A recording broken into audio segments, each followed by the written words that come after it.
Eh, Assalamualaikum warahmatullahi wabarakatuh. Selamat pagi, salam sejahtera untuk kita semuanya. Yang saya hormati, di sini ada Direktur Eksekutif SIJ, Society of Indonesian Science Journalists di Narohmanisi. Kedua pembicara webinar fotografi kali ini ada Mas Ferry Latif dan Bang Musadat. Selamat pagi, semoga dalam keadaan sehat selalu ya, Mas, Bang. Para anggota SISJ, rekan-rekan jurnalis, dan peserta webinar lainnya yang mudah-mudahan selalu bersemangat dan berbahagia di pagi hari ini. Pagi yang sendu terutama untuk wilayah Jakarta, Bekasi, dan sekitarnya ya. Sebelum mulai lebih lanjut, perkenalkan nama saya Martin Afriananda yang akan memandu jalannya sesi webinar kali ini. Sebagai informasi juga, webinar ini akan kita rekam dan nantinya akan kita share di YouTube SISJ.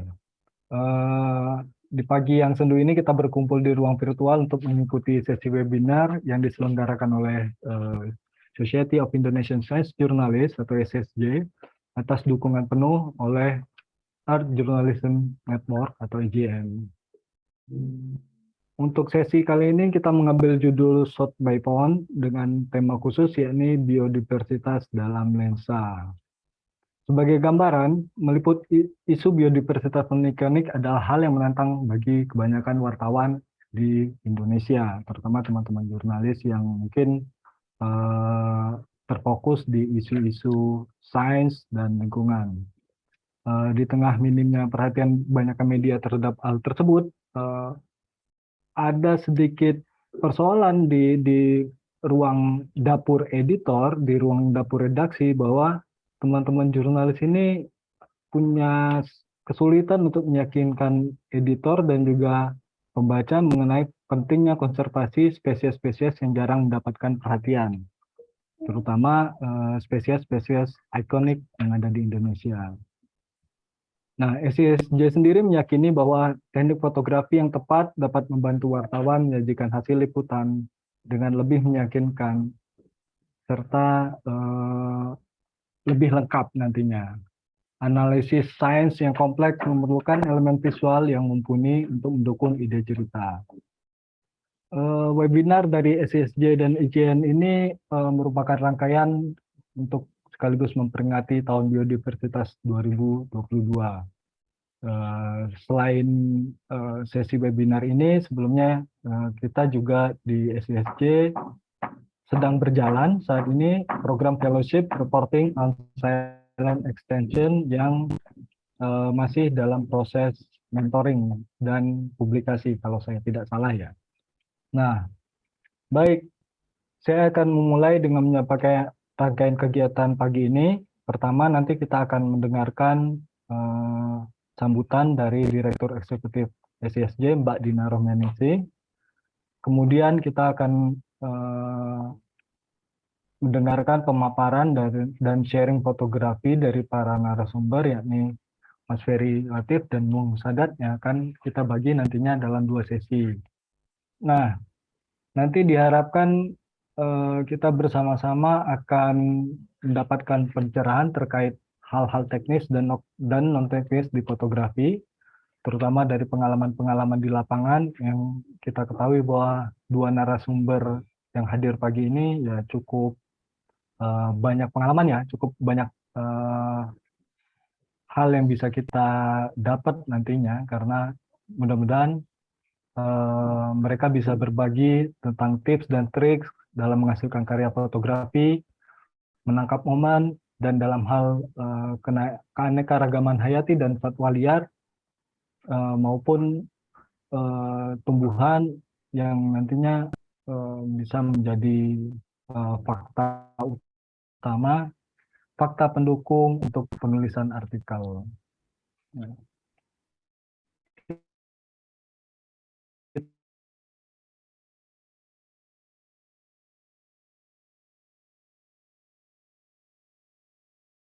Terhadap kurangnya pengetahuan atau basic tentang dasar-dasar fotografi. Tapi dengan berkembangnya era masa teknologi dari waktu ke waktu, saat ini memotret bukanlah hal yang sulit lagi. Kita bisa menggunakan selain kamera DSLR yang paling, saya yakin semuanya sudah memiliki perangkat seluler. Nah, keterbatasan alat itu kita harapkan dapat dikurangi atau bahkan tidak menjadi kendala lagi setelah mengikuti sesi singkat webinar ini. Baik, kita langsung saja. Kita akan mulai agenda pertama, mendengarkan pemaparan kata sambutan dari Direktur Eksekutif SSJ, Mbak Dina Romianingsih. Kami persilahkan. Terima kasih. Terima kasih banyak Bang Melvinas atas kesempatannya. Assalamualaikum warahmatullahi wabarakatuh.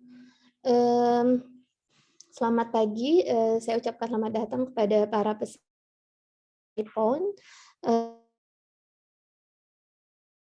Society of Indonesian Journalism Network. Sebuah kehormatan bagi saya untuk membuka webinar pelatihan ini yang merupakan akhir dari rangkaian program SISJ IGN Biodiversity Fellowship. Seperti yang tadi sudah dikatakan Bang Melvinas ya, bahwa kami di SISJ menyadari akan pentingnya liputan biodiversitas, baik spesies-spesies ikonik ataupun bukan, yang non ikonik gitu ya. Dan aspek visual merupakan bagian yang penting dalam menyajikan hasil liputan tersebut. Nah, dalam webinar kali ini kita berkesempatan nih untuk belajar dari ahlinya. Ada Mas Ferry Latif, kontributor National Geographic Indonesia, ada Bang Musadat, ilmuwan dan fotografer alam liar di Hutan Harapan, dan ini dipandu oleh Bang Melvinas Priyananda, salah satu pendiri SISJ yang juga merupakan fotojurnalis yang berpengalaman ya. Nah, semoga kita semua, baik jurnalis ataupun bukan, bisa mengambil ilmu yang bermanfaat dari webinar ini. Dan pada akhirnya, semoga foto-foto yang teman-teman ambil setelah webinar ini mampu menggugah publik untuk menaruh perhatian lebih besar terhadap konservasi biodiversitas di Indonesia. Nah, sebelum saya akhiri kata sambutan saya, izinkan saya untuk mengenai program SISJ IGN Biodiversity Fellowship yang telah berjalan selama 3 bulan ini. Sejumlah 10 wartawan yang tersebar dari Aceh hingga Papua sudah ya hampir selesai ini melakukan liputan biodiversitas spesies non-ikonik, dan karya mereka akan segera tayang nih teman-teman. Jadi teman-teman bisa cek ya karya-karya mereka di Instagram kami gitu. Nah, ini yang terlihat ini Earth Journalism Network atau SISJ ya, maaf nih saya agak-agak gaptek nih. Ini yang terlihat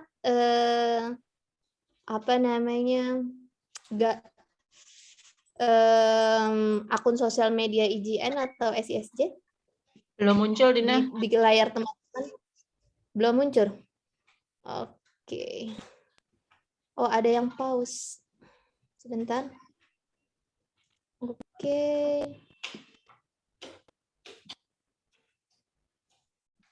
Jadi teman-teman bisa ini? Oke, bisa lihat? Ya, SISJ, Dina. Sudah nampak. Oke. Good. Jadi tadi terbuka ada 2. Jadi ini saya buka dulu 1.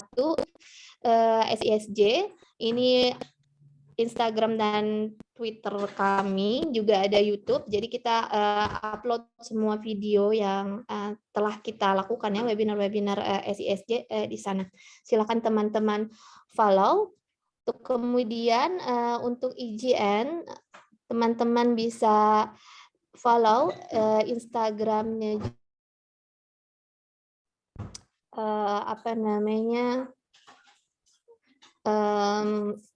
YouTube itu lewat, sebentar, saya tutup dulu yang SISJ. Oke. Nah, ini untuk di IGN ya. Teman-teman bisa follow. Nanti di situ ada karya-karya yang telah didukung oleh SCSJ dan IGN mengenai biodiversitas spesies non-ikonik. Nah, terakhir buat teman-teman yang menunggu nih mengenai lomba foto, harap bersabar dan ikuti webinarnya sampai akhir karena nanti akan diumumkan panitia di akhir webinar. Sekian dari saya. Semoga webinar kali ini bermanfaat bagi kita semua. Assalamualaikum warahmatullahi wabarakatuh. Waalaikumsalam warahmatullahi wabarakatuh. Ya, terima kasih Mbak Dina untuk kata sambutannya. Ya, untuk teman-teman sekalian, rekan-rekan, demikian sambutan dari Direktur Eksekutif SCSJ, Mbak Dina Rohmianingsih, dan juga update terakhir terkait reporting fellowship yang dilakukan oleh SCSJ dan IGN.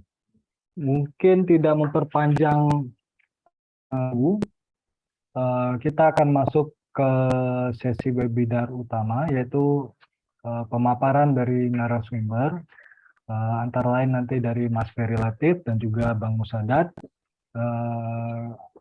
Kita akan mulai dari pembicara pertama, pemateri pertama, kita mulai dari Mas Ferry Latif.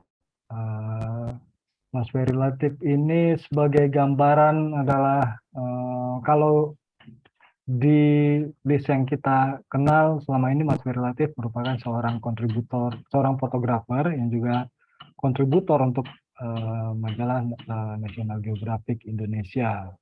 Nah, beliau telah cukup lama malah melintang di dunia fotografi, terutama di fotografi jurnalistik, dengan banyak foto-foto dokumenter, termasuk foto-foto story yang cukup hits ya, dan telah dipublikasi di banyak media. Nah, sebagai gambaran, sebagai seorang freelance fotografer dan sebagai seorang fotojurnalis, hasil karya Mas Ferry Latif sudah dipublikasikan antara lain di National Geographic Indonesia, Reader Digest Indonesia, dan lainnya. Kemudian pernah juga dipublish di Kompas, Tempo, Jakarta Globe, ataupun dan Jakarta Post.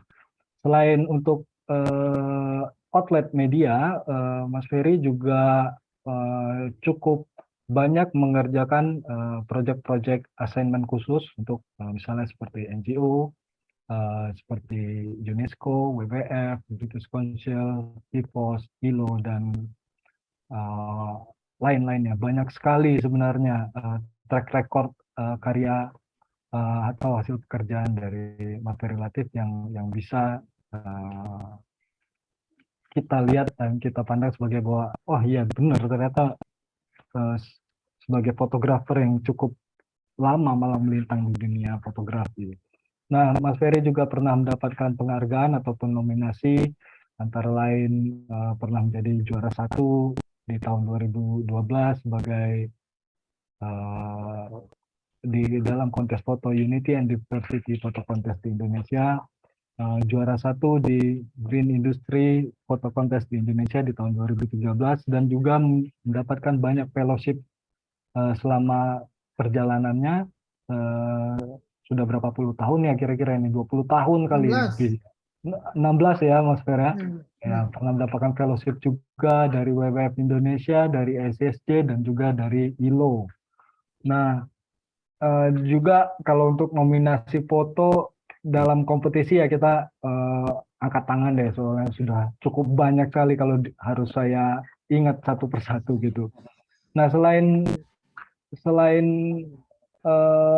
berkarya di dalam kompetisi, juga Mas Ferry pernah melakukan eksibisi, pameran foto, dan juga performance, antara lain solo exhibition Human Rights Day Disabled Worker at Senayan Jakarta. Terus di 2016 pernah join expedition Wisdom di Erasmus Wish Jakarta.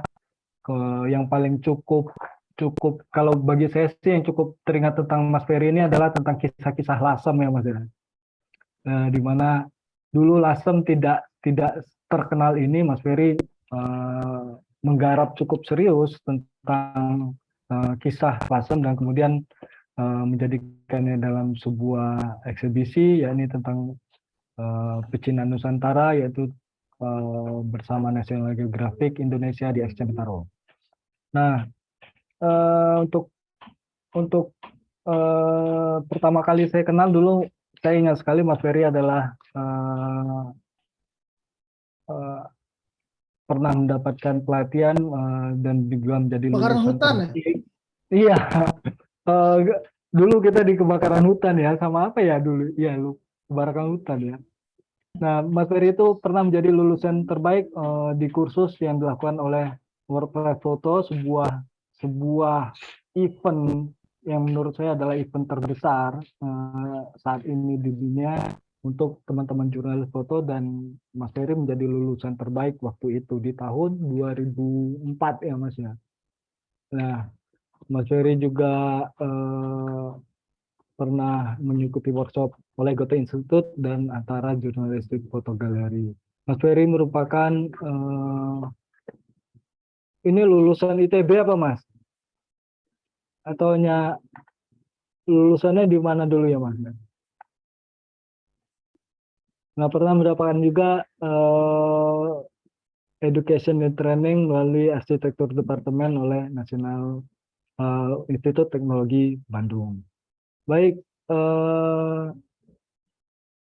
kepada Mas Ferry mungkin boleh saya berikan waktu untuk segera menyampaikan materinya. Sebagai petunjuk, kita perkiraan waktunya untuk masuk pemateri itu sekitar 15-20 menit, Mas. Boleh kurang, boleh lebih sedikit, nggak apa-apa kelihatannya. Kalau memang itu bukan melengkapi semuanya. Baik, terima kasih Mas Ferry. Selamat pagi semua teman-teman jurnalis di Indonesia ya. Terima kasih panitia telah mengundang saya kemari untuk berbagi pengalaman. Jadi ada revolusi luar biasa sejak era digital masuk gitu loh. Jadi foto itu betapa gampang dibuat ya. Betapa gampang dibuat oleh siapa saja yang mempunyai gadget ya. Zaman sekarang mana ada orang yang punya gadget sekarang ya. Jadi pengguna gadget Indonesia itu terbesar. Jadi siapapun bisa motret. Apalagi sekarang sudah dilengkapi dengan segala macam aplikasi yang bisa membantu kita bertutur lewat foto ya, bertutur lewat video gitu. Lihat aja TikTok, kan banyak hal-hal yang mereka bercerita lewat TikTok gitu ya, kasih narasi, ngobrol, kirim video, kemudian jadi viral. Sebenarnya itu bisa dilakukan jurnalis gitu loh, kenapa enggak gitu. Jadi media landscape itu berubah sama sekali. Waktu saya dapat pendidikan di WordPress Photo tahun 2006, 2004, 2005, itu profesor saya bilang gini, Sam Tekwani, dia ngajar di Nanyang University, dibilang bahwa suatu saat jurnalis itu akan kalah cepat sama citizen, sama warga biasa. Dia ngomong begitu, dia ngomong begitu ya. Dan apa yang terjadi ya? Dia 2004 ngomong gitu, dia bilang kalau jurnalisnya males, tidak bergerak cepat, akan dilibas sama zaman gitu. Dan itu tahun kemudian saya ingin berbagi ya. Saya share dulu ini, saya udah kelihatan ya? Udah kelihatan gambarnya? Sudah Mas, sudah. Udah ya. Oke, ini adalah salah satu tonggak era jurnalisme di era digital nih ya. Ini salah satu tonggak era jurnalisme di era digital tahun 2006, 2005 kalau nggak salah ya. Bom London di subway itu muncul jedar gitu kan ya. Kemudian setelah muncul, kemudian siapa pelapor utama? Pelapor pertama yang beritanya masuk media itu siapa coba?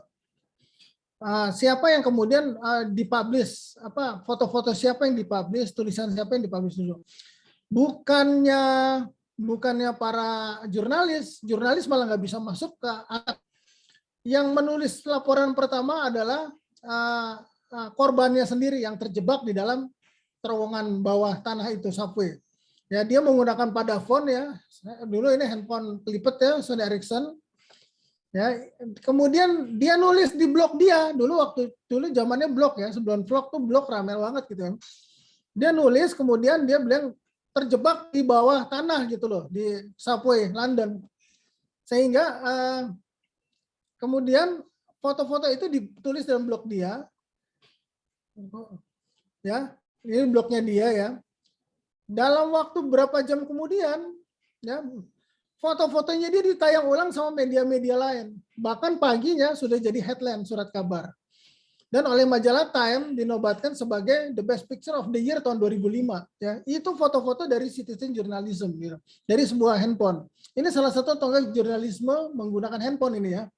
Jadi salah satu yang kesaksian betapa landscape media tuh berubah. Handphone tuh bukan alat kelas 2 lagi sekarang. Malah banyak sekarang menggunakan untuk pandangan mata itu handphone tuh lebih juara dibandingin jurnalis-jurnalis yang broadcast dimanapun ya. Ini salah satu tonggak ketika iPhone pertama keluar. Anak ini dengan volume itu lebih terbang dari YouTube, masih tentang lokal. Mereka lewat cara perlakuan yang terpasang pesawat ulang-alik dan di video dengan iPhone dia ini jadi viral ya. Ini salah satu tonggak media di era digital gitu. Ini orangnya ya, iPhone pertama ya 1 juta kali dilipat. Nah tahun dulu tuh 1 juta kali dilihat tuh udah viral luar biasa ya. Zaman sekarang mah Atta Halilintar buka kado aja udah 3 juta orang yang lihat gitu ya.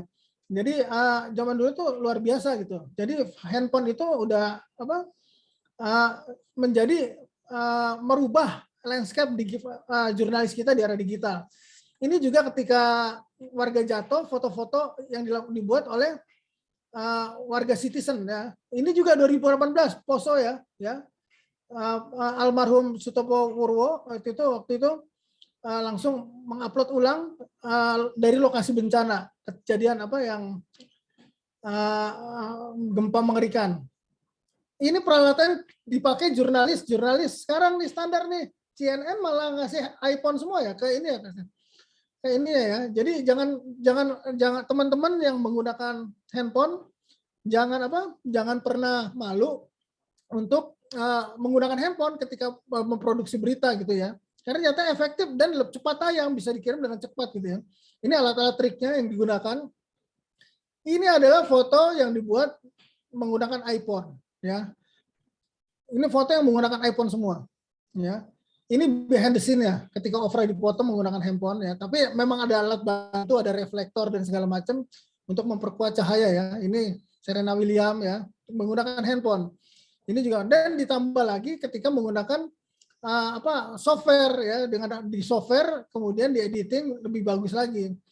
Ini wartawan Kompas yang bikin Denti ya, Denti ini dia waktu itu jalan-jalan ke Israel, kemudian di atas bus dia melihat ada orang bawa barang seperti ini dan difoto dari atas bus, lihat ya. Ini lihat kelihatan kalau difoto dari atas bus karena ada pantulan refleksi sebelah kanan tuh, refleksi kaca dari penutupan bus dia, dari kaca bus dia. Dan ini adalah kemudian dia membuat tulisan di National Geographic tentang kunjungannya ke Timur Tengah. Dan sama National Geographic ini adalah cover pertama menggunakan handphone di National Geographic Traveler.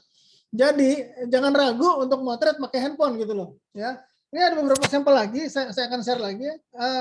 Ini dentinya ya, ini dentinya. Ini menggunakan handphone, jadi ini pengantar aja bahwa handphone itu zaman sekarang luar biasa gitu. Jadi kemampuan handphone itu kok bisa gini, tunggu. Handphone itu nggak habis-habis lah gitu ya. Kok keluar terus? Oh, sorry.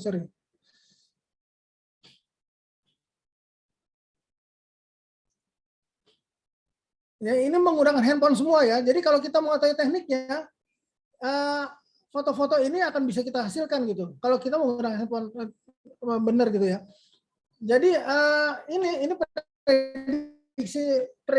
prediksi saya ke depan bahwa suatu saat semua orang nanti kan pakai handphone ya, malah nanti semua KTP kita terintegrasi dengan handphone sehingga semua urusan publik itu akan tersambung ke gadget gitu.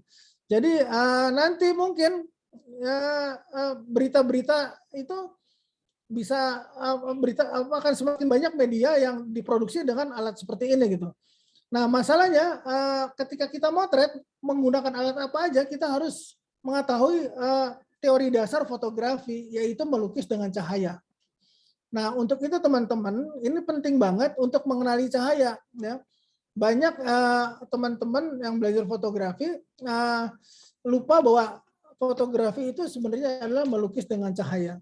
Jadi yang penting adalah pertama untuk belajar fotografi gadget, fotografi di era gadget gini, kita harus betul mengenal cahaya ya. Ini saya kasih contoh. Saya mau kasih contoh. Kita harus mengenal arah datangnya cahaya ya. Lihat arah datangnya cahaya. Kalau kita lihat dari samping, yang ini dari samping, ya cahaya dari samping, ini dari depan. Ini dari belakang, belakangnya lebih terang. Karakternya beda-beda ya. Kalau cahaya dari samping ya, hanya sebagian data saja yang terlihat ya. Yang sebagian lain gelap-gelap ya, pesek atau mancungnya nggak kelihatan. Tapi kalau dari samping, pipinya tembem kelihatan ya, hidungnya semancung apa gitu ya. Jadi terlihat.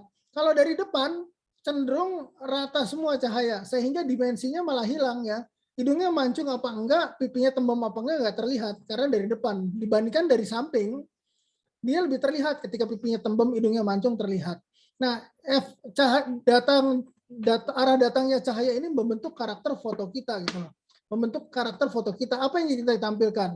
Ya. Dan ini yang dari belakang. Dari belakang tuh cenderung latar belakang yang terang. Jadi yang terlihat nih sosok tubuhnya aja ya, yang terkena cahaya ini. Jadi bentuk tubuhnya ini akan lebih dominan gitu. Jadi kalau cahaya dari belakang akan terlihat siluet seperti ini. Ini menggunakan iPhone ya. Ya, dan kita harus peka sama cahaya. Misalnya cahaya dari samping. Ini namanya window lighting ya. Jadi cahaya dari samping itu menghasilkan cahaya yang dramatis dari gelap ke terang ya. Ini cahaya, kita harus peka terhadap cahaya ini. Seperti ini. Ya, kita lihat bayangannya. Kita lihat bayangannya. Dari mana arah cahayanya? Ini juga ya, cahaya itu membuat sesuatu itu berdimensi.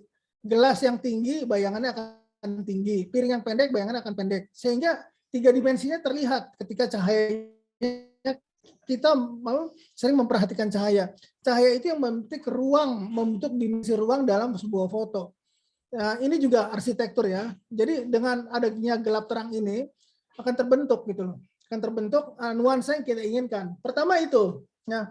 Pertama itu bagaimana kita harus mengenali cahaya teman-teman. Motret nggak sembarang motret, apalagi kalau motret binatang serangga kecil gitu ya, itu ada trik-triknya supaya nanti dari saya contohkan dari hasil lomba foto-fotonya ada beberapa yang akan saya analisis secara teori gitu ya. Kenapa foto ini kurang maksimal hasilnya gitu ya? Karena tidak memperlihatkan gelap terang, tidak memperlihatkan gelap terang. Semuanya terang, semuanya gelap. Jadi yang mau ditonjolin apa itu yang nggak jelas.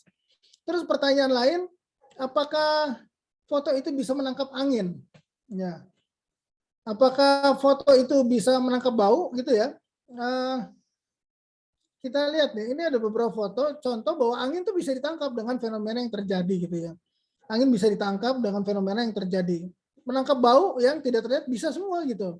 Asal kita bermain dengan imajinasi orang gitu ya, seperti itu ya. Dan satu lagi untuk fotografi gadget ini sekarang banyak alat ya. Jadi pertama kita kenali dulu alatnya. Kita kenali dulu alat. Kalau dalam dunia fotografi biasa yang DSLR mirrorless, kita mengenal lensa-lensa ya. Pertama lensa lebar. Lensa lebar itu 14-24. Biasanya nih untuk motret landscape lebar gitu ya. Yang kedua adalah telefoto yang untuk mengambil dari hal-hal yang jauh kita pakai tele. Yang keempat adalah mid range. Mid range ini adalah lensa yang kisarannya mata manusia normal. Kalau ditanya lensa smartphone kita, lensa yang mana? Lensa smartphone kita adalah 24-70. Bawaan pabrik adalah lensa 24-70. Bahkan ada yang 24-105. Dia bisa lebar, bisa di zoom gitu ya. Ini adalah kalau kita beli kamera di pasaran, ini namanya kit lens. 24-70 ini kit lens. Kalau di kamera inilah yang ada di kamera handphone kita 24-70 itu. Ya, jadi penggunaannya untuk untuk landscape, bisa untuk motret manusia gitu ya. Karena ini 2470 range mata manusia normal bisa segitu. Manusia normal tuh di 50, di tengah-tengahnya dia. Di tengah-tengahnya dia mata lensa manusia. Jadi mid range smartphone adalah 2470. Terus gimana kalau smartphone kita pengen jauh? Ya di zoom aja ya, tinggal tarik zoom, tapi kan pecah. Ada caranya lagi. Kalau mau lebar gimana? Ada cara ini ya. Ini ada alat ya, kalau kita ini bisa untuk belajar fotografi smartphone. Ini beli alat 100.000 ya, dikasih 3 lensa kalau nggak salah. Tinggal ditaruh di depan lensa kamera kita. Hasilnya akan seperti apa yang kita inginkan ya. Kan ini banyak nih, tinggal taruh aja ya. Jadi kita bisa motret makro ya, motret semut sampai semutnya terlihat bening seperti ini ya. Ini banyak kok di online, beli aja lensa-lensa untuk tambahan. Kemudian motret ini jadi motret lensa lebar nih jadi seperti ini. Ini pakai handphone semua menggunakannya. Ini ada fotografer dari India, dari Sri Lanka kalau nggak salah ya, Sasi Kumar ya. Ini lihat hasil fotonya luar biasa dia. Jadi hasil fotonya kita lihat ya, dia menggunakan handphone, terus menggunakan telekonverter lagi, hasil fotonya seperti ini untuk motret serangga. Ya, ini alatnya ada semua, dijual di online, ada 125.000 3 lens untuk lebar. Dan ini hasil fotonya menggunakan handphone. Jadi tidak kalah dengan kelas-kelas fotografer yang profesional sekalipun gitu loh. Ya, lihat luar biasa nih foto-fotonya Sasi Kumar seperti ini. Dan ini menggunakan iPhone, ya, dia menambah tele lens di depan kamera iPhone-nya dia. Hasilnya seperti ini, ya. Jadi foto wildlife tuh udah apa? Foto dunia fotografi itu ketika era handphone masuk, itu pertama dia ngebunuh kamera pocket. Siapa sekarang pakai kamera pocket? Udah nggak ada kamera pocket lagi. Semua sudah pakai handphone. Sekarang yang hidup hanya mirrorless atau DSLR, dan DSLR menurut saya sebentar lagi mati. Jadi mirrorless. Jadi hanya ada 2 kamera, nanti di lapangan tuh ada cuma 3 kamera tuh. Handphone, gadget, kemudian action cam sama mirrorless gitu. Ya, action cam itu untuk yang jatuh bangun gitu ya, yang untuk lari-larian dan bisa nempel di tubuh gitu. Ini semua menggunakan handphone ya. Siapa bisa ngebayang waktu itu 10 tahun yang lalu handphone bisa menghasilkan seperti ini gitu. Ini fotografer National Geographic ya. Ini Joe Sartore ini, dia menggunakan HP semua motretnya, tapi dengan lighting yang cantik gitu loh. Bener-bener di konsep fotonya gitu ya. Ini menggunakan handphone semua seperti ini. Jadi tidak ada batasan untuk menggunakan handphone. Seperti itu kira-kira ya. Udah 15 menit belum? Nah, saya akan bicara soal ini, soal kebiasaan lagi. Dalam fotografi itu ada dikenal sudut pandang kreatif ya. Ada eye level itu dari mata ke mata orang ya. Jadi kesalahan fotografer awal adalah pemula selalu motret eye level, selalu motret dalam kondisi berdiri, motret lawannya foto berdiri, jadi sejajar terus gitu ya. Terus ada foto high level, dia motret dari atas sedikit, ada low level dari bawah level terendah. Dan terus mencoba berbagai sudut pandang kreatif. Contohnya ini, waktu saya ke Aceh, ini di daerah mana saya lupa ya, saya ngomong, oh di belakang itu banyak harimau gitu ya, saya turun dari mobil, saya fotonya, saya berdiri, saya foto. Ini eye level tapi menggunakan tele ya. Eye levelnya seperti ini. Kemudian ini low level, high level. Saya waktu di Larantuka, saya ke sana, saya nyebrang ke Adonara, naik kapal feri, saya naik ke dek kapal terus motret dari atas seperti ini hasilnya. Ini high level. Ini low level ya, motret dari bawah. Ini juga di Larantuka. Dan ini juga motret dengan sudut-sudut pandang kreatif gitu loh. Jadi hal-hal yang bisa kita, ini low level ya. Ini kota tua waktu masih banjir nih, suka banjir gitu ya. Sekarang udah nggak gini lagi ya. Ini juga low level. Ya, ini low level. Jadi hal-hal yang biasa, kalau kita melihat sudut pandangnya berubah, jadi hal-hal yang jadi luar biasa gitu loh. Hal biasa kalau kita ngelihatnya tidak biasa akan menjadi hal luar biasa. Ini juga ketika petani, ini cerita saya tentang petani kota, orang yang memanfaatkan lahan kosong di Jakarta untuk bertani gitu ya. Nah, seperti itu kira-kira ya. Jadi ini ada teorinya pertama. Kemudian ada teori lagi, ada teori tentang komposisi. Ini yang penting dipelajarin, teman-teman. Tunggu teori-teori komposisi, tunggu ya. Tadi saya stop dulu, saya bagi teori. Teori komposisi. Nih, ada teori komposisi yang teman-teman harus pelajari untuk sebelum memotret ya. Mana tadi ya? Ini kali ya. Oke, ini teman-teman komposisi ya. Dalam kita mengenal golden ratio ya, ditemukan oleh Leonardo da Vinci menggunakan anatomi tubuh manusia. Jadi kalau manusia itu katanya kalau dia melebarkan tangannya gini dan menaik sudutnya agak sedikit gini, kemudian ditarik dari titik tengah pusarnya sebuah lingkaran, maka ini adalah ya seperti ini, dari pusarnya ditarik ke ujung jarinya, dibuat lingkaran. Ini adalah komposisi terbaik bagi manusia. Terus ada juga Fibonacci, ya ini dipakai di handphone nih. Jadi dalam handphone kita tanpa sadar kita ya Leonardo da Vinci dan Fibonacci. Leonardo da Vinci membagi komposisi seperti ini, kemudian Fibonacci kemudian melengkapi, malah Leonardo da Vinci melengkapi Fibonacci seperti ini. Nanti apa terapannya di foto-foto kita lihat ya nanti ya. Seperti ini juara foto lomba foto budaya ya, ini bagus banget. Kalau kalian lihat ternyata mereka mempunyai komposisi yang seperti di sana.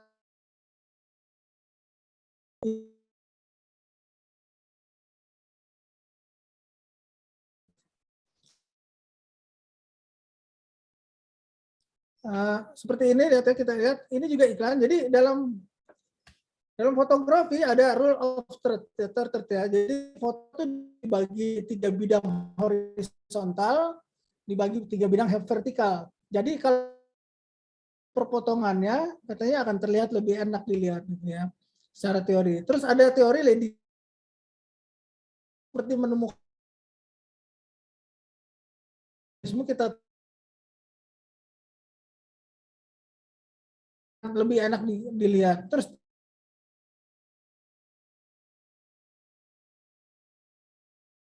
ada framing.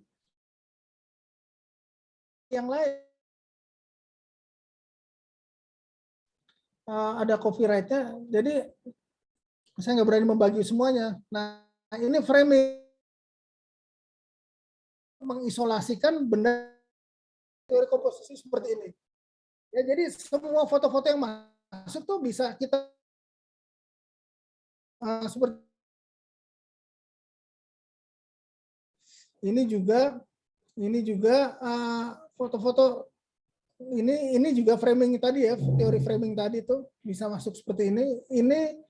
Ini juga bisa masuk, ini juga periodiagonal. Seperti itu kira-kira teorinya ya. Jadi yang pertama kita harus mengenal cahaya. Kedua kita mengenal komposisi. Nah, yang ketiga ini penting nih. Untuk potret pakai handphone ya. Kita harus mengerti fitur-fitur handphone yang ada, maksimalkan fitur handphone. Saya ingin sharing ini bahwa komposisi dan segala macamnya, jadi dimaksimalkan aja. Handphone Huawei ya, saya mau kasih contoh handphone Huawei nih. Tunggu nih, yang mana nih? Ini ya. Ini handphone iPhone apa? Kalau kita lihat ya, nanti coba kita lihat mainin settingnya deh. Nanti akan ada layar, terus ada grid. Ini kan komposisi ya. Kalau kita menerapkan subjek kita di antara perpotongan terlihat enak. Ini juga kan, ini grid ini bisa kita hidupkan di layar untuk motret. Jadi fitur ini kita bisa kembangkan gitu loh. Ini fitur yang disediakan handphone. Jadi manfaatkan aja fitur handphone semaksimal mungkin sehingga fotonya akan lebih menarik gitu ya. Jadi bisa kita ini fitur-fitur komposisi ini di handphone bisa kita tampilkan loh ya, bukan tidak bisa kita tampilkan. Manfaatkan fitur-fitur yang ada di handphone.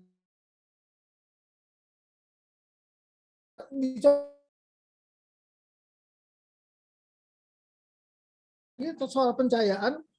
Pencahayaan itu bisa untuk handphone kita bisa kreatif.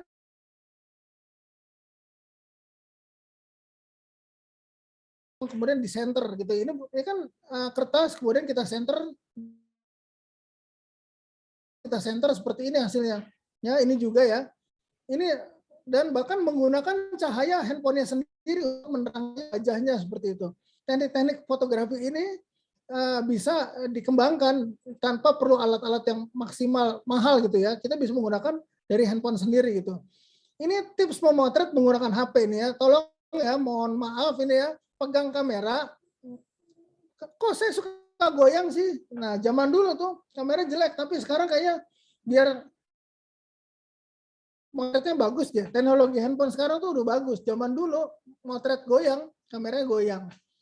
Jadi saran saya ya teman-teman, tolong beli tripod kecil untuk saya punya tripod tuh. Tolong beli tripod kecil ya untuk handphone gitu. Ini ada beberapa tripod kecil untuk memanfaatkan handphone gitu. Jadi gunakan aja. Ini handphone kita bisa taruh sini. Kemudian apa?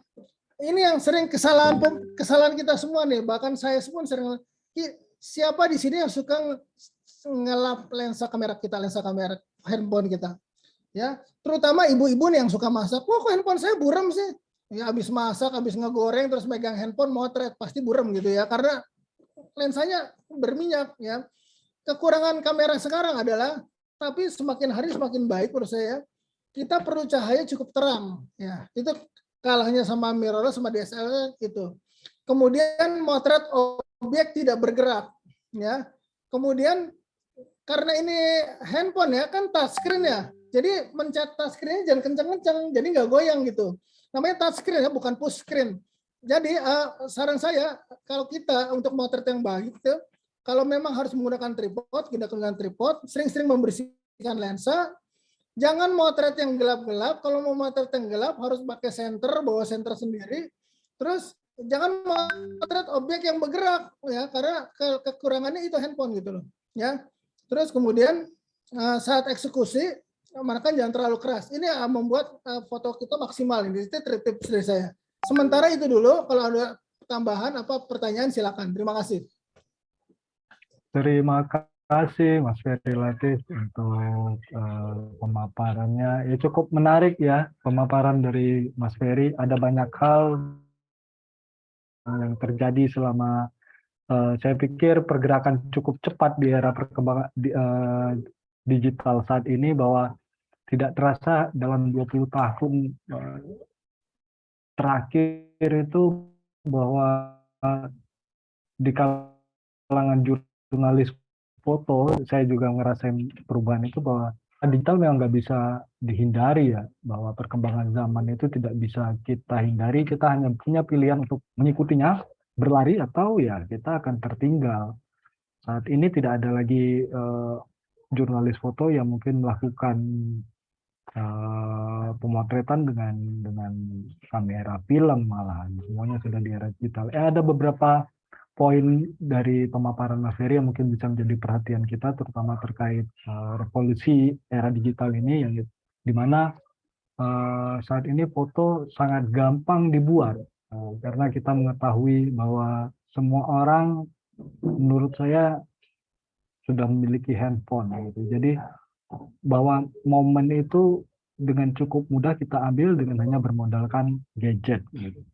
Nah, teman-teman di jurnalis sendiri juga secara tidak langsung akan bersaing dengan para citizen untuk menghasilkan untuk mendapatkan peristiwa-peristiwa yang terjadi gitu.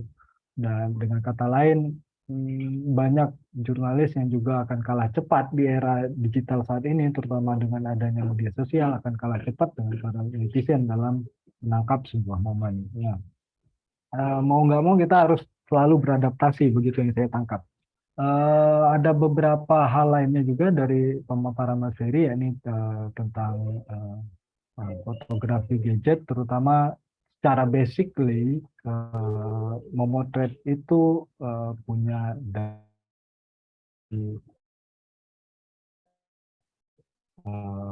patokan bahwa bagaimana sih menghasilkan karya yang cukup baik.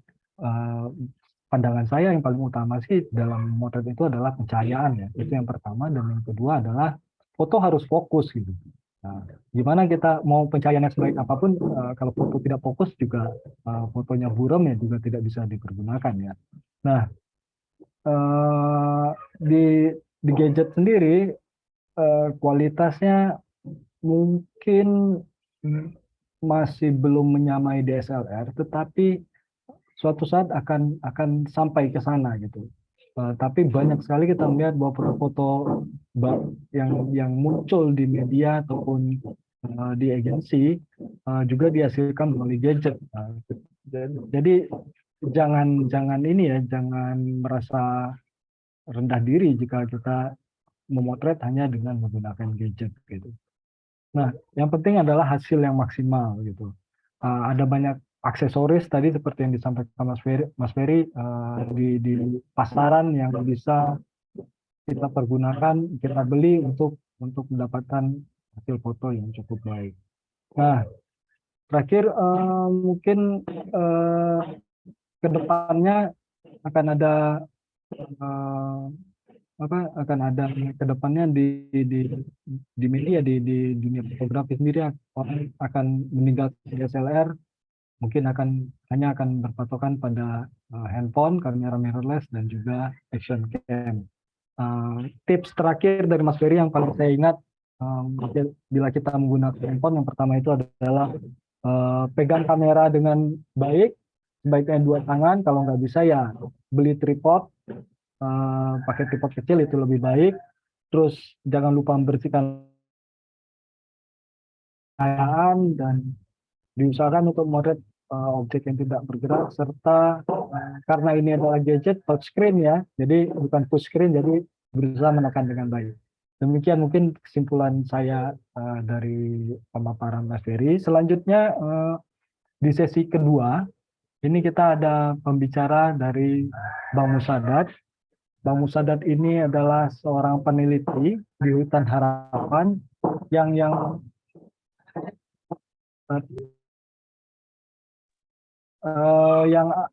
akan memaparkan akan memberikan pemaparan tentang tips dan trik terutama motret di hutan, bagaimana terutama untuk keanekaragaman hayati. Saya akan bacakan sedikit saya akan bacakan sedikit latar belakang dari Bang Musadat. Bang Musadat sendiri sebagai peneliti lepas di RIKI, terutama di Hutan Harapan. Perjalanannya sebagai peneliti, terutama asisten peneliti untuk ikan dan amfibi serta reptil itu sudah cukup panjang, sudah puluhan tahun juga ya, lebih dari 10 tahun kelihatannya. Saat ini berprofesi sebagai asisten peneliti untuk survei habitat and distribution semafis di Batang Merangin River Jambi. Nah, Bang Musadat juga pernah menjadi pembicara, diundang sebagai pembicara di seminar National Fish Seminar dan Indonesian Ichthyology Society Congress tentang harapan dari Batin 9 masyarakat suku Batin 9 di Hutan Harapan Jambi.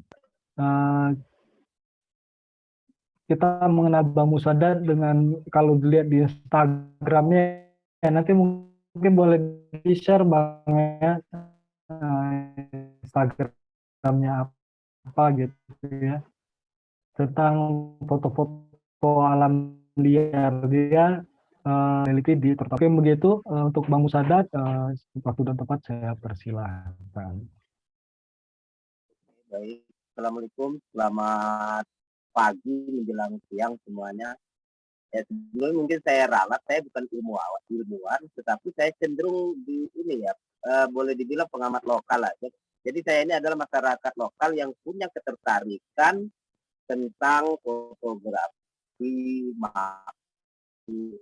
sering mengikuti para peneliti yang ada pernah datang di Hutan Harapan. Di sini kayaknya sepertinya ada Pak Profesor Dr. Tejo Sukmono. Ini salah satu peneliti ikan yang pernah melakukan penelitian di Hutan Harapan. Ya, salah satunya sebagai asisten juga. Oke, baik, perkenalkan, nama saya Musadat. Saya lahir di Palembang 15 Mei 1977.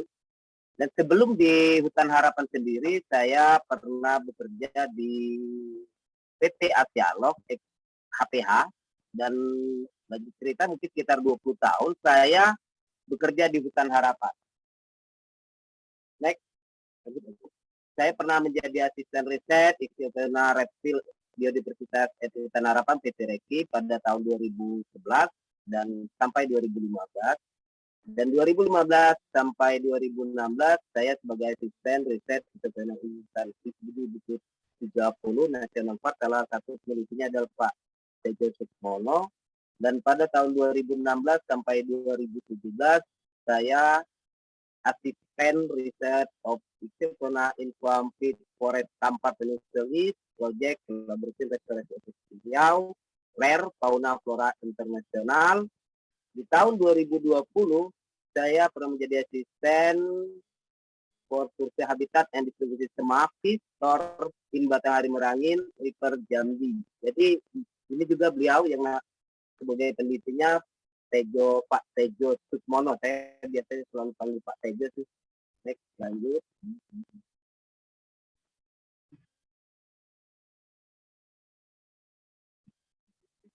Ya, untuk IG saya bisa dicek di Musadat, Facebook juga Musadat.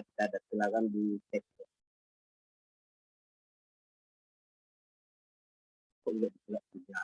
Maaf, kayaknya ada sinyal yang gangguan dari situ. Baik. Ya, sebelum saya menyampaikan, sebelum saya mencoba memperkenalkan tentang Hutan Harapan. Ya, di mana saya bekerja sampai saat ini. Hutan Harapan sendiri ada restorasi ekosistem Indonesia yang pertama kali. Dia memiliki luasan lebih kurang 98.555 hektar yang dikelola oleh PT Restorasi Ekosistem Indonesia. Ini menggambar representasi 20% keanekaragaman hayati di Pulau Sumatera yang terletak di Provinsi Sumatera Selatan dan Jambi.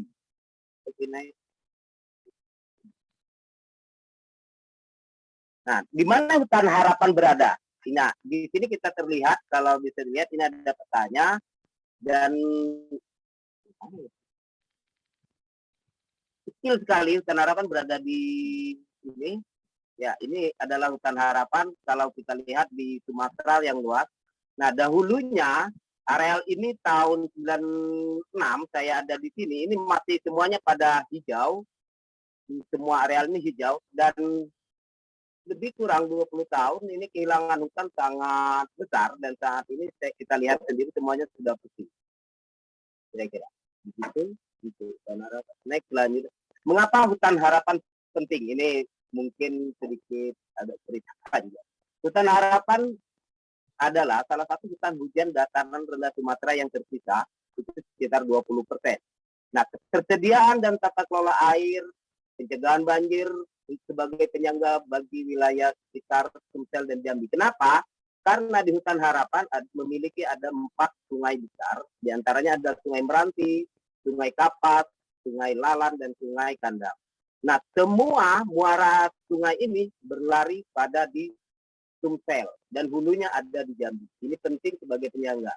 Kalau tidak terbayangkan bila hutan ini habis, bagaimana nasib yang bagian di bawah yang terkena banjir. Di Hutan Harapan sendiri adalah sebagai tempat pendidikan lingkungan anak sekolah generasi muda. Nah, di sini saya akan menceritakan bahwa saya di Hutan Harapan ini saya menganggapnya adalah sebuah universitas. Siapa sih dosennya? Dosennya adalah para peneliti dan fotografi yang datang ke Hutan Harapan. Inilah adalah dosen-dosen saya. Salah satunya di sini kalau kita lihat peserta ada Profesor Dr. Tejo Sukmono. Ini beliau yang sering selalu memberi saya masukan. Dan Hutan Harapan juga sebagai tempat pengembangan ilmu yang melahirkan peneliti dan sarjana tingkat lanjut, baik di level nasional maupun internasional. Hutan Harapan memiliki yang telah teridentifikasi, sedikitnya ada 1.311 flora. 80% of identifikasi 64 jenis mamalia, 71 jenis reptil, 307 burung, dan 55 jenis amfibi, dan sedikitnya setidaknya telah teridentifikasi sebanyak 123 jenis ikan yang ada mewakili 20% yang ada di Sumatera. Hutan Harapan juga sebagai ruang tempat hidupnya para batin 9, baik nomaden dan non-nomaden. Di Hutan Harapan juga terdapat lebih kurang 220 masyarakat adat batin 9 dan Melayu dan masyarakat batin pendatang.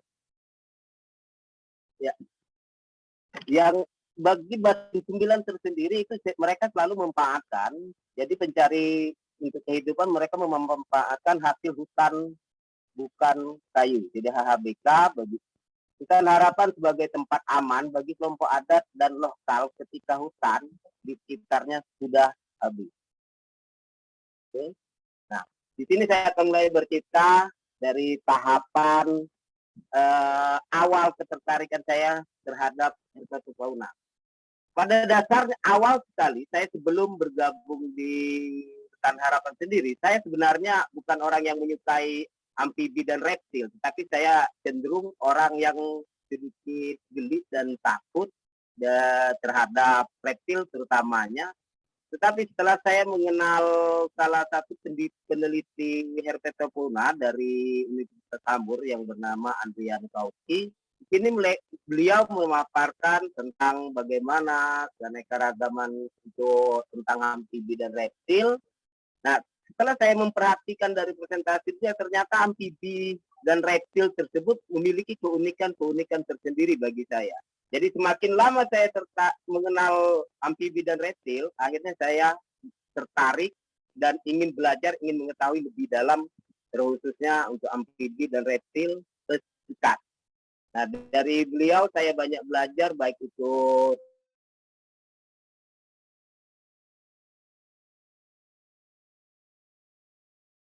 menjadi asisten peneliti dokter dari Universitas Tambur, yaitu Andrian Kausi. Fotografi makro, ya saya sebenarnya saya juga berawal dari mana, awalnya datang dari mana, tiba-tiba saya ini menyukai fotografi saat pendampingan, itu saya diajar memoto dan hingga saya tertarik. Karena background awalnya sebenarnya pada dasarnya saya ini bukan seorang peneliti ini, tetapi saya ini adalah lebih cenderungnya di security ya, semuanya dari pengamanan. Tapi sekarang saya akan berbalik menjadi seorang pemotret dan sampai saat ini insya Allah masih melakukan pemotret terkhusus dari untuk makro. Jadi saya hampir keseluruhan spesies bagi saya itu selalu memoto itu adalah sebuah hal momen penting dan mempunyai kepuasan tersendiri bagi saya apabila saya dapat melakukan pemotret dengan hasil yang cukup, bagi saya sih cukup lumayan, saya tidak akan bilang itu baik atau bagus, nanti kita bisa lihat. Nah, dari sini saya paling banyak pengalaman saya itu memotret itu adalah di beberapa konsesi dan wilayah, termasuk di Hutan Harapan dan di Lampung dan di mana. Oke, ini ada beberapa hasil dari by phone. Jadi dari HP, ini semua dihasilkan oleh kamera HP. Jadi saya punya tips, mungkin bagi yang ingin memotret dari memotret untuk satwa terutama yang bergerak. Biasanya saya lebih cenderung kita harus memiliki satu kesabaran yang memang punya benar-benar ekstra. Jadi sehingga saya tidak ini murni dari handphone yang tidak punya alat tambahan. Handphone saya itu Oppo 2020. Jadi baik itu memotret yang bergerak dan tidak bergerak. Sehingga biasanya saya kalau memotret untuk amfibi, biasanya saya cenderung lebih memperhatikan kondisi sekitar itu yang terlebih dahulu. Sehingga kita mengusahakan untuk dapat membuat si satwa ini tidak merasa terganggu. Sehingga misalkan ada ranting atau apapun yang akan mengganggu kita untuk mendekatinya, itu jangan sampai tersentuh. Nah, ini untuk kita lihat, ini ada satu kodok yang jenisnya ini Hilarana iriterea.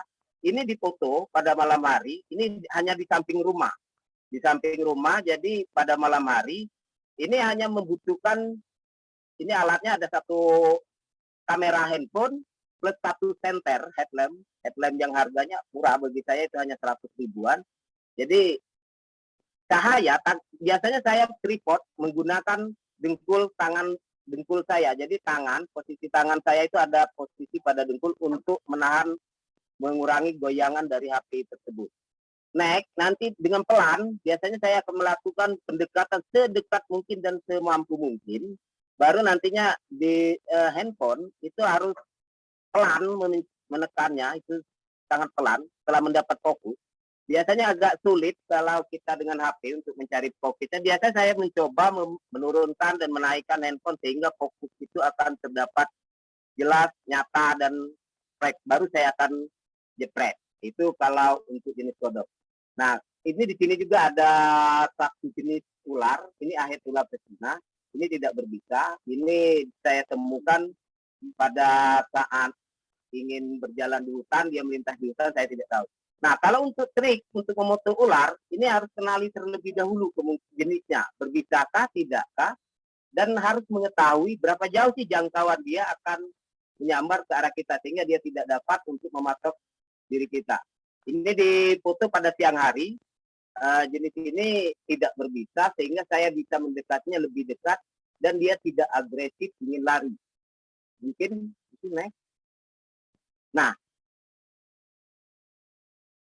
sorry ini kayak saya akan mencoba, ini hasil foto dengan menggunakan lensa makro. Jadi 99 ini. Jadi burung ini sebenarnya ini difoto dengan lensa makro. Ya, momen ini sebenarnya tidak mudah untuk didapat. Sebenarnya ini saya dapatkan hampir 1 minggu untuk mengintai burung ini. Sebenarnya pada bagian depan itu ada sebuah lubang yang sarang, yang mana burung ini untuk memberikan anaknya makan, sehingga di sini saya bisa di atas kayu di bagian sebelahnya sehingga terlihat datar. Jadi sehingga saya posisi motret itu ada di atas kayu dengan lensa makro dan dekat sedikit kamuflase, mungkin dengan pakaian bisa kita tiru. Nah, ini jenisnya pelatuk sayap merah. Jadi saya cukup puas mendapatkan foto satu ini, walaupun mungkin masih kurang maksimal, mungkin itu keterbatasan. Ini digunakan dengan lensa makro, dan sebelahnya ada foto ular, jenis Boiga dendrophila, dan sebelahnya lagi ada kodok yang difoto pada malam hari. Ya, ini sama dengan trik-trik sebenarnya masih kembali lagi, ya memotret itu adalah sebuah melukis dengan cahaya, sehingga harus trik foto-foto saya yang menggunakan kamera makro pada malam hari. Nah, ini sangat perlu diperhatikan saat kita mengidentifikasi untuk memotret ini. Yang perlu diperhatikan adalah fokus. Nah, trik saya biasanya melakukan dengan headlamp ada di kepala yang menyasar kepada itu untuk membantu pencahayaan. Nah, fokus yang perlu diperhatikan kalau saya pribadi lebih cenderung memperhatikan mata. Bagi saya kalau memotret, melihat mata, fokus pada mata, sehingga bagian belakang biasanya ya walaupun blur, tetapi kita akan melihatnya lebih nyaman untuk dilihat.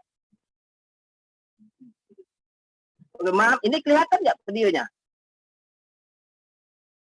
Foto videonya? Fotonya kelihatan, Bang. Monggo, silakan lanjut.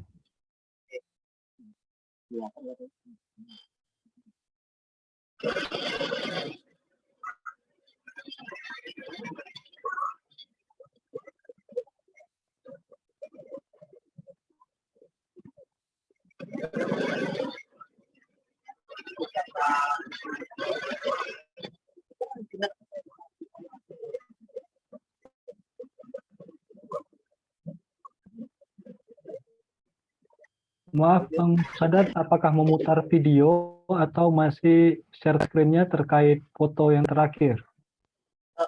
Di video. Videonya belum ini, Bang, belum kelihatan, masih di foto yang terakhir.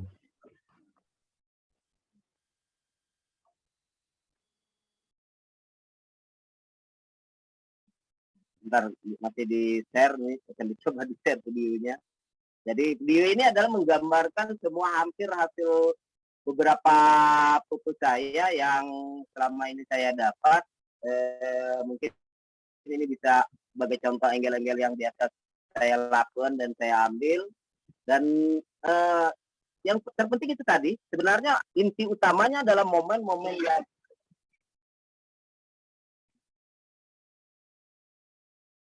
ya, kayaknya masih ada gangguan untuk di video ini. Jadi foto makro ini cenderung saya sering kebanyakan pengambilannya pada malam hari, terkhusus untuk herpeta fauna.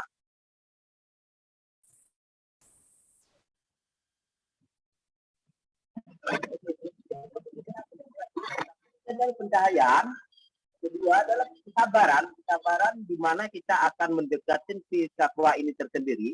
Jadi pelan, tetapi ingat jangan sampai mereka merasa terganggu. Biasanya untuk ular dan amfibi khususnya, itu akan lebih mudah kita dekati pada malam hari. Karena binatang ini akan melihat cahaya senter, yang terpenting bayangan kita jangan sampai terlihat oleh mereka. Mereka lebih cenderung jinak dan lebih mudah untuk didekati. Yang terpenting itu kuncinya adalah kesabaran dan perhatikan momen, jangan sampai melepaskan momen-momen tersebut. Ya ini beberapa, ini ada ular yang lagi makan kodok, ini adalah ini Cynocephalus grandi yang diam pada malam hari. Nah, usahakan untuk fokusnya ambil pada bagian mata, kembali lagi kepada bagian matanya yang sehingga yang menurut saya masih bisa kita utamanya kalau untuk satwa ini, itu pemotretan satwa itu yang terpenting foto itu bisa terlihat jelas dan bisa untuk kira-kira kalau kita untuk identifikasi bisa terbaca, itu yang terpenting. Sehingga bagian beberapa bagian yang penting biasanya saya akan mengambil kalau pemotretan satwa ini, biasanya saya akan mengambil di bagian-bagian yang memang terpenting, jadi hampir sekeliling, dorsal, bagian sampul, kiri dan kanan, bagian mata, mendapatkan seperti yang kita tujuan ke depan, saat diidentifikasi itu lebih mudah.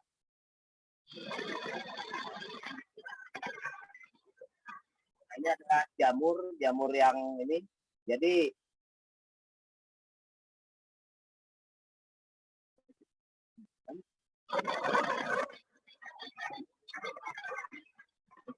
ini foto malam sebuah serangga kaki seribu. Kalau masyarakat lokal bilang ini adalah foto serangga. Ini juga menggunakan lensa makro dengan trik tadi, kesabaran, cari momen. Biasanya jenis ini lebih cenderung pada di bawah hutan yang cukup tinggi, dan kita harus jeli mata memperhatikan kiri kanan kita bila kita berjalan.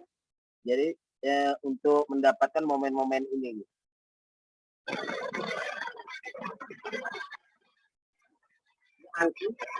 Ini didapat hampir 1 bulan saya mengintainya di ini pemakan buah.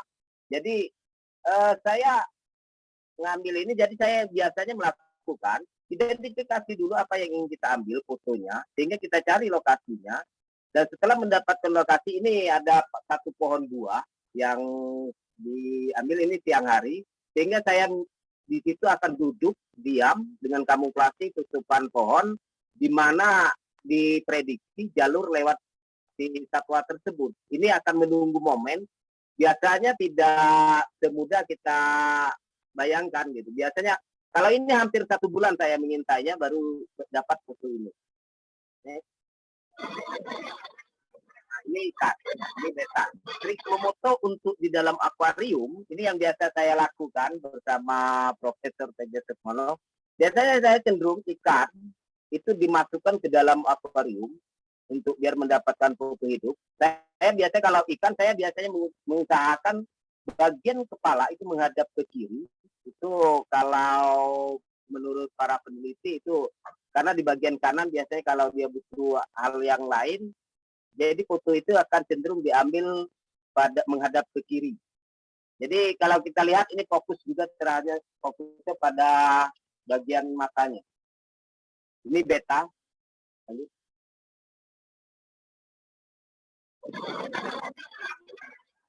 Nah, ini tepat mutiara. Di sini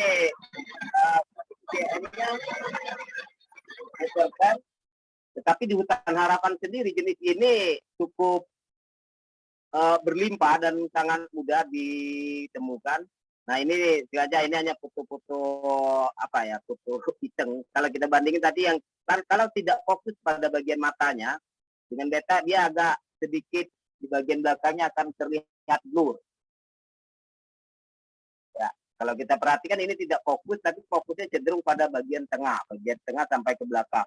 Karena tidak fokusnya pada mata. Jadi inilah hasilnya bila dia tidak fokus pada mata.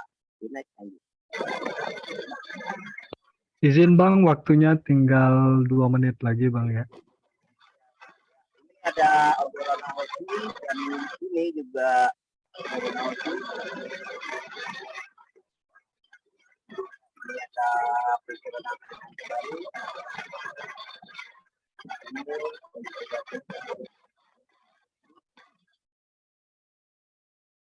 Oke.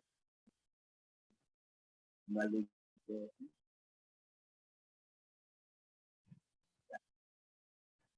Oke, baik. Sudah Bang ya? Bentar, masih sedikit ada Oh, satu masih. slide. Oke. Saja mungkin ini akan di bentar saya kembali ke slide-nya. Ya, semua orang pada dasarnya bisa untuk belajar memotret dimanapun karena sekarang udah canggih dengan handphone. Tidak perlu menggunakan kamera profesional untuk mendapatkan foto yang bagus. Tapi ingat, selalu awas dengan alam sekitar. Akan ada momen-momen yang tidak terduga. Selalu bawa perangkat dan dokumentasi Anda. Siapkan diri Anda dan mental. Semoga ke depan semua akan berjalan dengan lancar dan sukses. Mendapatkan foto-foto yang terbaik dan semuanya bisa publikasi. Dan terima kasih. Selamat pagi menjelang siang. Ya mungkin ada salah kata atau itu saya mohon maaf. Oke, selamat, salam sehat selalu. Terima kasih. Baik, terima kasih Bang Musadat untuk pemaparannya cukup menarik ya. Tiba-tiba kita dibawa ke dimensi yang berbeda ya. Dari sebelumnya kita melihat foto-foto ciamik tentang jurnalistik, tentang komposisi, tentang foto-foto yang mungkin dalam kategorinya indah, tiba-tiba kita bawa ke dimensi yang penuh keindahan alam ya, dimensi lain dari flora dan fauna yang ada di sekitar kita, terutama di Hutan Harapan Jambi.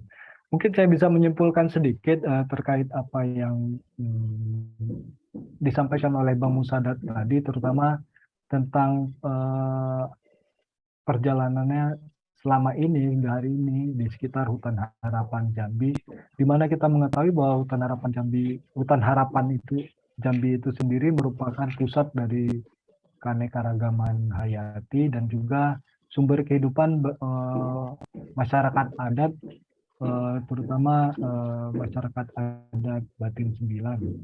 Nah, memotret satwa yang seperti yang dilakukan oleh Bang Musadat ini memiliki kunci utama, yaitu kesabaran, ketelatenan, dan tidak kalah penting sebenarnya sebuah riset kalau saya menangkap.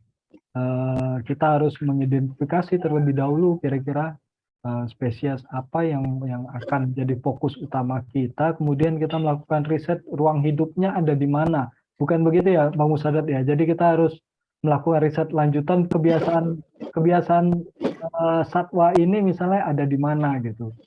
Dan itu tidak sebentar ya Bang ya. Ya, ini butuh waktu dan kita harus memahami waktu karena semua tipikal satwa itu akan berbeda habitat-habitatnya. Iya, tepat sekali. Jadi ya itu tidak hanya sekedar kita ingin memotret saja ya, riset tambahan juga perlu dan kemudian ya kesabaran dan fokus. Nah, kecenderungannya yang dilakukan Bang Musadat juga selain kesabaran adalah dari banyak fotonya itu adalah foto-foto malam. Ini cukup sulit sebenarnya bagi teman-teman yang mungkin terbiasa memotret. Memotret di alam, terutama di malam hari, itu butuh persiapan lebih dibandingkan motret di siang hari. Nah, Bang Musadat justru bisa memperlihatkan itu dengan gampang dengan hanya bermodalkan kamera gadget atau tambahan lensa makro untuk motret di malam hari dengan tambahannya misalnya headlamp atau center ya. Dan jangan lupa foto-foto di malam hari itu agak sulit untuk fokus terutama di alam terbuka. Dengan tambahan pencahayaan itu kita bisa mengambil fokus terutama di bagian mata satwa. Ini berlaku untuk semua hal ya sebenarnya ya. Fokus pengambilan potret manusia juga seperti itu, kecenderungannya adalah fokus paling baik itu adalah di mata. Jadi untuk menghasilkan gambar yang baik kuncinya ada di mata. Dari yang saya alami juga seperti itu. Nah, Bang Musadat memiliki pesan untuk kita semua bahwa pada saat ini di era seperti ini bahwa kita bisa belajar dimanapun, kepada siapapun atau melalui media apapun gitu, baik di internet ataupun kepada orang per orang. Dan saat mencoba bercengkrama dengan alam, kita harus tetap selalu siap dalam artian di alam itu ada banyak, kadang bisa menjadi perjalanan aja. Hal paling gampang yang bisa kita raih adalah untuk perangkatnya adalah sebenarnya handphone gitu, gadget saat ini. Karena itulah yang paling cepat untuk kita mengaktifkannya karena tinggal buka handphone kita udah bisa langsung mengambil gambar. Nah, momen-momen tidak terduga itu terkadang di alam liar itu berlangsung sangat cepat gitu. Baik, terima kasih banyak Bang Musadat atas penyampaiannya, cukup menarik dan mudah-mudahan bisa menjadi tambahan wawasan untuk kita semua, untuk teman-teman semua. Oke, karena sudah pemaparan dari dua pemateri, selanjutnya seperti yang sudah disampaikan sebelumnya, kita akan masuk sedikit sesi tanya jawab. Sesi tanya jawab ini dibuka untuk semuanya. Untuk saat ini di chat room sudah ada sejumlah pertanyaan. Enaknya ini disampaikan langsung, misalnya saya mau bertanya A untuk narasumber Mas Ferry Latif atau Bang Musadat. Tapi karena sudah ada banyak pertanyaan yang masuk, saya akan bacakan saja beberapa itu ya. Ada dari Muhammad Iqbal Sukri, yaitu tentang ini menarik ya. Pertimbangan apa yang digunakan untuk memutuskan foto landscape atau potret? Misalkan objek A cocok di foto landscape tapi tak cocok di foto potret. Apa sih yang perlu diperhatikan? Ini dari Muhammad Iqbal Sukri untuk baik mungkin Mas Ferry dulu deh atau Bang Musadat. Dan langsung aja pertanyaan kedua ya untuk saat ini, yaitu bagaimana tips memotret sunset di dalam handphone ada yang namanya ISO, itu apa ya? Apa pengaruhnya terhadap hasil foto? Ini kalau Bang Ferry mungkin ya. Yang kedua dari Dina Rohmiani sih. Aduh, Bu Dirut ini. Bu Direktur Eksekutif ini yang nanya ternyata. Oke. Yang pertama tadi tentang apa ya tadi ya? Memutuskan foto landscape atau potret, Mas. Jadi gini, ini ada kaitan dengan sejarah. Jadi istilah-istilah landscape dan potret itu lahir dari seni lukis. Jadi zaman dulu orang kalau mau menggambar pemandangan, mereka disebutnya potret dengan ukuran format yang memanjang, disebut landscape. Atau kalau melukis manusia, formatnya vertikal, disebut portrait. Nah, sekarang kapan keperluannya ya? Gimana keperluannya? Keperluannya apa dulu? Purpose-nya apa gitu? Kalau pengen memotret yang kita memerlukan data yang memanjang, ya kita foto memanjang. Kalau kita memerlukan data vertikal, ya kita bikin format vertikal. Misalnya kita pengen motret format manusia, misalnya ular yang sedang melingkar naik ke tiang pohon gitu ya, melingkar ke atas. kalau kita motretnya horizontal, tentu nggak maksimal gitu. Maksimal karena batangnya dan panjang ularnya akan tertangkap dengan ininya. Jadi gimana purpose-nya gitu. Jadi tidak zaman sekarang, kalau zaman dulu sangat diatur banget portrait landscape, sekarang tuh semua batasan-batasan jadi cair semua deh, nggak ada batasan. Yang penting purpose-nya apa? Kalau ternyata dia cocok untuk landscape, kalau ternyata apa sih yang ingin kamu sampaikan gitu tuh, tujuannya gitu. Apa sih yang ingin kamu sampaikan dalam pesan apa dalam foto itu gitu. Kalau misalnya kita pengen motret gedung tinggi atau ada ular adanya di pucuk pohon gitu ya, pohonnya tinggi besar gitu ya, ularnya besar di atas. Nah, untuk menggambarkan pohon tinggi, ular yang di atas pucuk itu mungkin paling tepat kita menggunakan lens yang forward vertikal gitu ya, horizontal portrait, karena akan menjulangnya akan lebih terasa dibandingkan kita memilih format yang horizontal gitu. Ya, hal-hal itu jadi purpose-nya apa sih? Gitu. Purpose-nya apa yang ingin ditampilkan apa gitu sebenarnya. Jadi tidak ada foto buruk. Panitia kemarin bilang, ya kalau nilai foto kalau jelek jangan dinilai. Karena dalam fotografi itu nggak ada foto jelek atau foto buruk. Yang ada adalah fotonya efektif apa enggak menyampaikan pesan gitu loh. Jadi tidak ada yang salah, tidak ada yang benar dalam fotografi. Tidak ada foto salah, buruk atau jelek atau bagus. Yang ada adalah efektif nggak sih pesannya gitu loh. Ya, kalau kita motret binatang ekornya, wah ini motret binatang loh. Orang kita kepentingan untuk ini kok riset tentang ekornya gitu ya. Ya jadi efektif gitu. Jadi purpose-nya apa motret itu untuk apa gitu ya. Seperti itu. Kedua, motret sunset ya. Motret sunset pertama dia kalau bisa kalau mau motret sunset bagus, jangan percaya sama metering pencahayaan handphone kita. Handphone kita tuh akan mengambil cahaya rata-rata. Begitu dilihat gini, foto yang bagus itu yang terang apa yang gelap. Sekali lagi, apa purpose-nya gitu loh. Tujuannya untuk apa? Kalau kita ingin suatu kelihatannya higienis, foto yang clear, bersih itu bagus. Tapi kalau kita ingin yang misteri, mungkin yang agak gelap-gelap dikit gitu loh. Jadi tujuan foto itu untuk apa? Makanya ketika kita motret sunset, biasanya saya, kalau motret sunset tuh memang sudah bagus di handphone, turunin aja cahaya sedikit, tarik gitu ya. Biar kan di layar kan ada tuh. Diturunin cahaya sedikit sehingga lebih gelap, akan lebih gelap, lebih bagus. Dan kalau kita nggak mau repot-repot, pilih aja model panorama sunset ketika kan ada di sekarang kan di menu-menu handphone kan udah ada. Tinggal pilih aja. Jadi gunakan maksimalkan menu-menu handphone yang ada di sini karena di handphone tuh semua menu udah ada. Jadi tinggal manfaatkan aja menu yang ada. Motret orang, pilih yang gambar orang. Jerawat tuh hilang dengan otomatis ya. Jadi pakai filter udah langsung beauty dia. Motret binatang dia akan mendetek matanya binatang langsung. Sekarang kamera canggih sekarang, kamera saya itu sekarang begitu angkat kamera langsung nyarinya titik mata. Jadi pasti fokus di mata gitu. Dan kamera handphone pun sekarang gitu, begitu kita ngangkat gini mata orang, mata binatang tuh bisa kayak ini. Jadi gunakan fitur yang ada di handphone. Jadi manfaatkan betul, maksimalkan betul fitur yang ada di handphone. Kalau motret malam, pilih aja yang malam gitu. Dan kok goyang, pakai tripod seperti itulah. Jadi seperti itu ya. Jadi manfaatkan menu-menu fitur-fitur yang ada di handphone. Karena itu handphone didesain sama tim yang berkonsultasi dengan ahli-ahli gitu. Jadi gunakan aja, pasti maksimal hasilnya gitu. Gitulah Ya, kira-kira. terima kasih Mas Ferry. Tapi sebagai pengalaman saja kalau di editorial misalnya Mas ya, kadang kita mau nggak mau memotret itu harus dalam dua bentuk. Ya, format. Dua format ya, di landscape dan vertikal. Karena kadang kebutuhan layout di media itu ya bisa berubah-berubah, terutama di media cetak ya. Kadang mereka minta, ini nggak ada foto vertikalnya nih.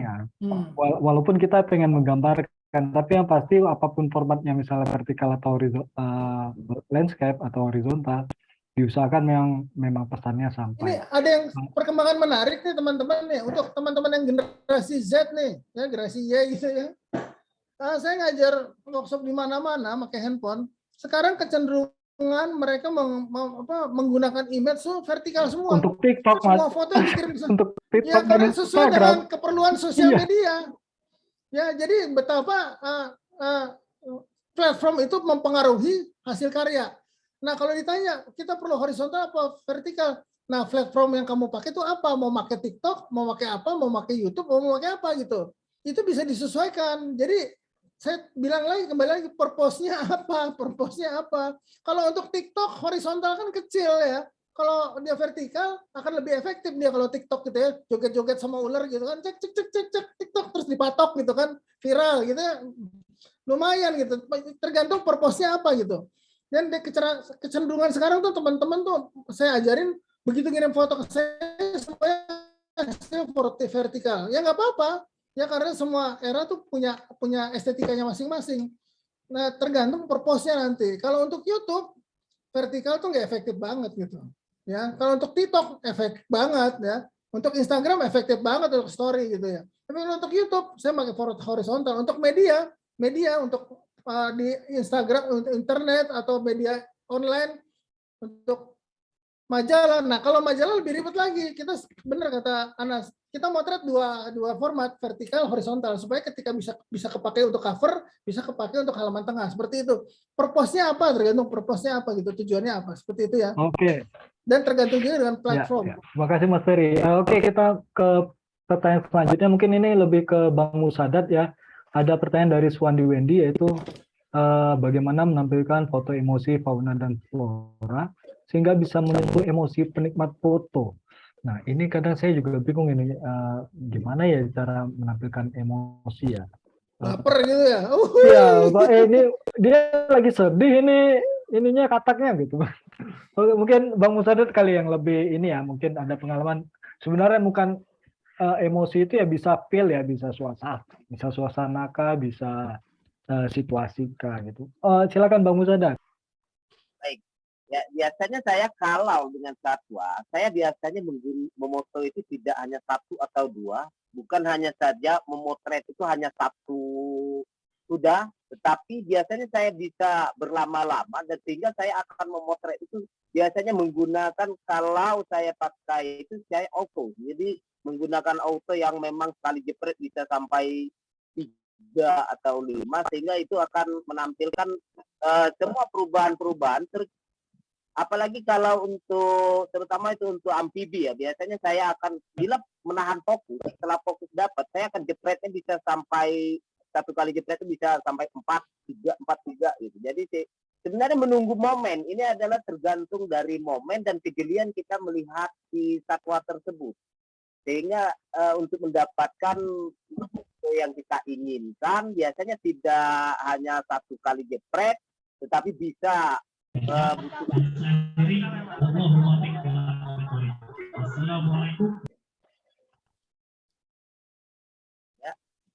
kira-kira begitu Bang. Ya, terima kasih Bang Musadat.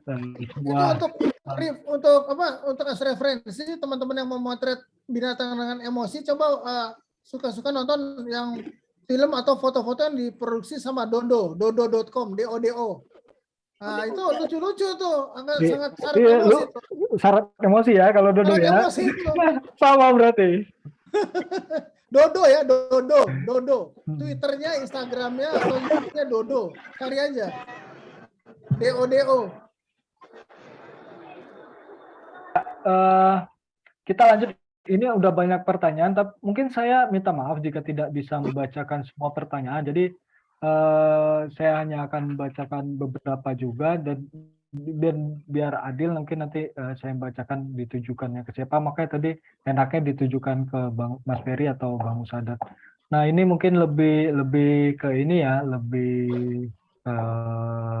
ke Mas Ferry. Ini ada dari Muhammad Antoni.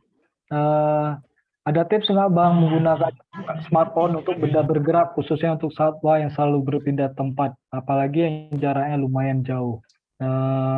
Perlu teknik yang pas agar hasil menggunakan handphone jadi maksimal, terutama untuk hewan-hewan yang selalu bergerak. Ada tipsnya nggak untuk ini untuk Mas Ferry dan juga Bang Musadat kali ya, kalau berkaitan dengan itu. Kalau tips dari saya, gunakan handphone yang tercanggih sekarang seperti iPhone atau Samsung yang bisa ngeburst 1 detik itu berapa frame sekaligus gitu, belasan frame, puluhan frame.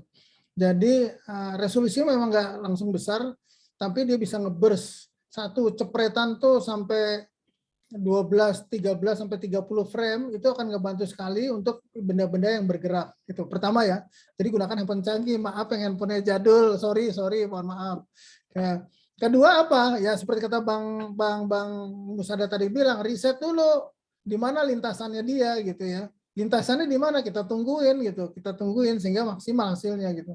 Ya, nggak usah binatang yang di alam liar ya, yang punya pola hidup sedemikian rupa mengikuti alam ya. Wong tetangga saya aja miara kucing, miara anjing, saya tahu keluarnya jam berapa nih gini. Oh nanti dibawa keluar jam berapa. Nah ini si kucing ini nanti habis makan nanti nongkrong di depan rumah saya jam berapa. Hal itu kan harus dipelajari dulu gitu menurut saya. Selain teknis kamera ya. Jadi kalau mau motret cepet terus itu ya gunakan kamera yang paling high end yang bisa motret dalam 1 detik sampai puluhan frame. Jadi kita nggak akan miss. Terima kasih. Baik, Bang Musadat ada ini enggak? Ada trik atau mungkin sudah cukup dari Mas Ferry? Ya, sebenarnya benar sudah disampaikan Pak Ferry tadi. Yang terutama itu butuh kesabaran bila kita memotret untuk satwa-satwa liar. Jadi kenali dulu sifat jalannya, jalan lalu lalangnya. Kalau burung, saya cenderung, kalau misal saya ambilkan contoh satu burung, saya itu bisa 1 minggu baru mendapatkan foto yang agak lumayan. Biasanya saya lebih cenderung mengintipnya pada saat misalnya satu musim buah. Musim buah itu paling gampang kita menjumpai burung makan buah tersebut. Nah itu mungkin momen-momennya kalau untuk di lapangan di alam bebas yang biasa trik-trik saya lakukan. Kira-kira itu aja tambahannya. Oke, ini ada pertanyaan menarik nih.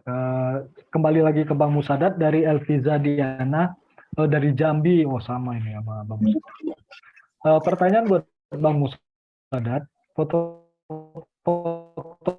yang di dalam pencahayaannya bisa diceritakan nggak satu pengalaman yang paling berkesan saat mengambil foto-foto tersebut? Wah, ini harus tahu juga kita ini kan. Saya kayaknya ngambil intinya aja ini kalau Mbak Diana ya. Jadi saya pernah memotret satu katak, itu adalah katak pohon yang di ketinggian di atas pohon, itu ketinggiannya mungkin sekitar 12 meter. Nah ini yang awalnya saya penasaran saja sih dengan katak ini. Itu jenisnya Rhacoporus pardelus. Sehingga saya memanjat dengan membawa satu kamera dan satu headlamp. Nah yang perlu diperhatikan adalah pencahayaan center headlamp kita ini harus pas. Kalau bisa, cahaya biasanya saya datangkan di full badannya, membuka lebar cahaya center ke satwa tersebut, sehingga cahaya lebih akan terlihat penuh. Jadi dari samping kita akan bisa memotret, tetapi tergantung lagi keinginan kita mau ambilnya seperti apa. Lagi-lagi saya biasanya mengambil dari samping dan bagian atas sedikit terlihat angle-nya yang saya ambil. Nah, ini saya mengambilnya sambil sedikit ya bergantung gitu. Jadi memang mencari dahan yang pas karena tidak bisa kita atur. Nah, bila ini kesulitan biasanya saya mencoba menangkap si kodok ini, si katak ini. Jadi saya tangkap dan saya bawa turun. Dan saya coba letakkan di pohon yang lebih rendah sehingga kita lebih mudah untuk memotretnya dan yang pastinya mengurangi resiko jatuh. Nah itu mungkin kira-kira tipsnya. Jadi pencahayaannya yang terpenting kembali lagi yang disampaikan Pak Ferry Latif, pencahayaannya yang bisa kita atur pas. Bila kita hanya punya headlamp dan kamera saja, biasanya saya mengambilnya itu titik fokus cahaya saya dibuat sedikit lebar dan diarahkan ke si objeknya yang ingin kita foto, baru itu kita akan coba mainkan pemotretannya. Kira-kira gitu, Mbak Diana. Ini saya mau tambahin ya, saya mau tambahin sederhana nih. Jadi ada alat yang saya pakai di lapangan sehari-hari. Sekarang saya udah jarang pakai flash cepras itu ya. Udah jarang, tapi saya menggunakan lampu center. Contohnya ini nih. Ya, ini ini nih. Mereknya Godox. Harganya cuma 200.000 online ya. Dan dia volume cahayanya bisa diatur ya, bisa keras banget, bisa keras banget, bisa keras banget seperti ini, bisa terang. Ini hanya 200.000 dan sekarang banyak fotografer sudah jarang menggunakan lampu sorot seperti ini gitu loh. Jadi lebih memudahkan zaman digital sekarang. Terima kasih ya. Ini Godox buatan Cina. Beli di online 200.000 paling ya. Tapi ini ngebantu saya banget ya untuk motret-motret ketika motret tengah malam gitu loh. Ini akan sangat ngebantu banget walaupun sederhana dan kecil. Dan ini cahayanya powerful, bisa dimainin, digedein. Dan untuk fotografer karena foto ini melukis dengan cahaya, ini jadi vital ketika malam gitu ya. Modalnya 200.000 ya nggak apa-apa lah gitu ya. Tapi efektivitasnya luar biasa gitu. Itu aja saran dari saya. Bukan jualan nih, bukan jualan. Ini ngebantu banget. Iya, ya benar-benar. Sekarang kita udah teman-teman di lapangan juga lebih sering menggunakan itu. Tapi kalau godok itu di Sumatera, Mas, terutama Sumatera Barat dan sekitarnya, godok itu adalah makanan bergula dari ubi. Benar nggak, Bang Musadat? Godok. Ya, godok bagulo namanya. Baru tahu saya. Iya. Oke, selanjutnya ya, kita masih ada waktu. Apakah Kak Ime atau Mbak Dewi apa ya? Masih bisa kok jawab beberapa pertanyaan, masih bisa aja 7 menit lah untuk tanya jawab masih bisa. Nanti 5 menit terakhir. Oh ya, masih. Ya, ini adalah forumnya teman-teman ya, forumnya konstituennya SISC ya, yang kita menyediakan